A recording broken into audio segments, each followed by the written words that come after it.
Hey, sorry about the last video, but my battery had died.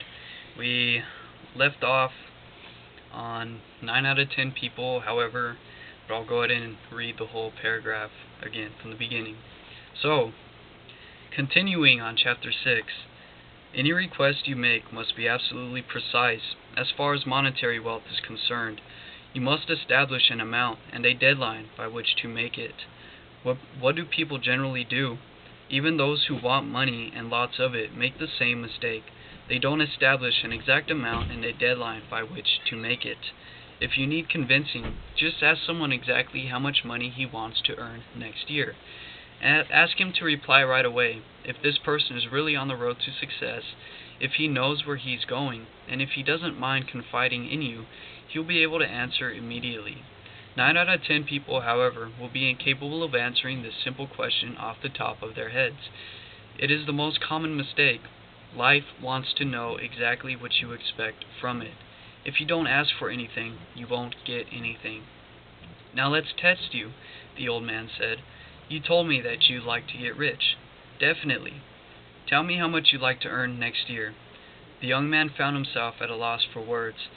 He had had no trouble following the old man's line of reasoning. In fact, he had agreed with it wholeheartedly, and yet he had to admit that he belonged to the vast majority of people who want to get rich but don't know how much they want to make. He was embarrassed.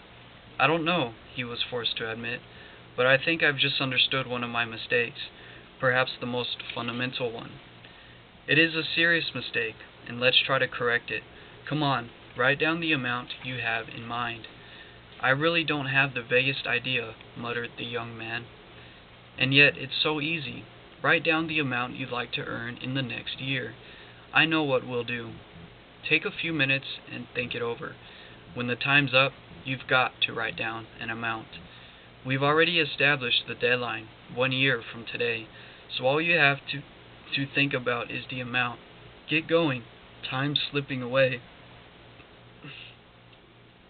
Excuse me, I had gotten the hiccups.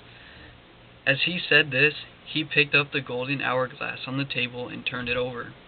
The young man quickly got into the spirit of the game and realized it was the first time he'd had to concentrate so hard in his life. All sorts of numbers flitted about uncontrollably in his head. Time was running out. When the last grain of sand had fallen, he still hadn't settled on a specific figure. Good, said the millionaire, who hadn't taken his eyes away from the hourglass. What figure do you have in mind? The young man finally picked the most expansive figure he thought he was capable of making, and slowly wrote down the numbers. Only 75,000? exclaimed the millionaire. That's pretty low, but it's a start. I would have preferred 500,000. You've got quite a lot of work to do before becoming an instant millionaire. But you'll see.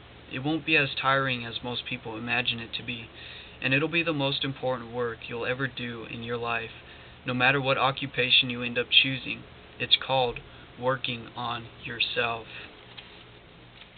And that is the end of Chapter 6, in which the young man learns to focus on a goal.